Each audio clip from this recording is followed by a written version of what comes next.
notre équipe RADOPT pour Radiation Optimisation, CRCT est une équipe de recherche en transfert qui est dédiée à l'optimisation de la radiothérapie, en particulier des tumeurs extrêmement agressives comme le glioblastome, tumeur cérébrale, donc pour lesquelles les patients vont normalement être traités par chirurgie, radiothérapie et chimiothérapie, et qui malheureusement, dans un grand pourcentage de cas, vont récidiver plus ou moins rapidement, montrant donc des phénomènes en particulier de résistance à la radiothérapie. Donc, cette équipe va de la recherche fondamentale jusqu'à l'application chez le patient, donc là, à travers des essais cliniques. Notre équipe, pour réaliser tout ça, associe plusieurs compétences, à la fois des compétences des chercheurs en biologie, des chercheurs en physique, des cliniciens qui, eux, seront à l'interface entre la partie recherche et la partie essais cliniques. Nous nous intéressons à ces mécanismes de résistance à travers plusieurs approches. Nous partons des mécanismes moléculaires de résistance à la radiothérapie, c'est-à-dire nous essayons de comprendre quelles sont les voies biologiques qui sont impliquées dans la résistance d'une cellule à un rayonnement ionisant.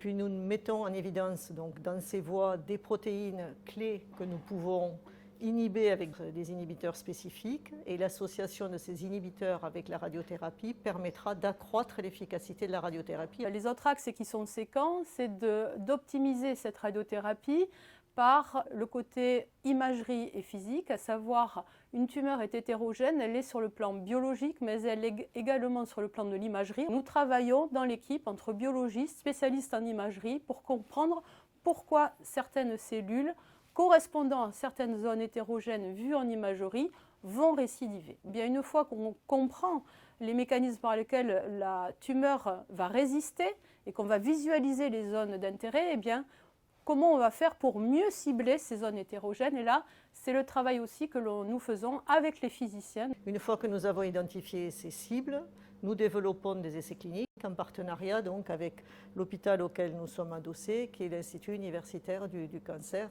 Toulouse Oncopole.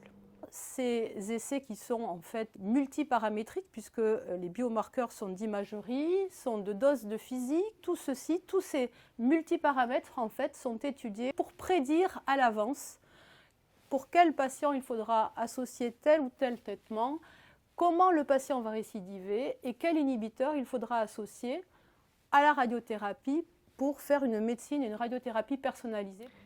Nous avons plusieurs partenariats. Nous avons développé un consortium français qui associait plusieurs équipes autour d'une thématique qui était de mettre en place un modèle mathématique de résistance tumorale. Pour mener à bien ces recherches, nous bénéficions de soutien financier à la fois du monde caritatif, du monde industriel et de partenaires institutionnels.